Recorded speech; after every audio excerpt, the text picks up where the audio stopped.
Yan pang ulamin natin mga kawakin. Yan, hanggang bukas na yan. Ayan na po. Naiwan na natin. Sama-sama na po yan. Sibuyas, bawang, saka luya. Dapat na kalang lasa. Lansa. Ilagay na po natin yung kamatis. Pampakinis ng kote. Sulog na po natin yung isa mga kawakin. Para magisa siya. Para lalong masarap. Wow! Ayan po mga kawakin. Madali ang luto lang ito. Pagkulo niyan ayos na yan.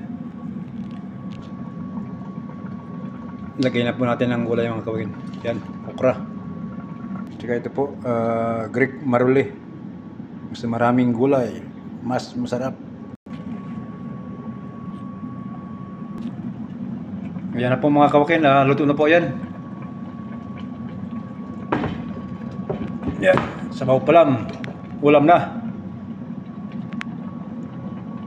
Sira ang diet naman natin ito. Hanggang dito na lang po. Ingat po palagi and God bless. Happy Easter everyone. Thank you for watching. Bye.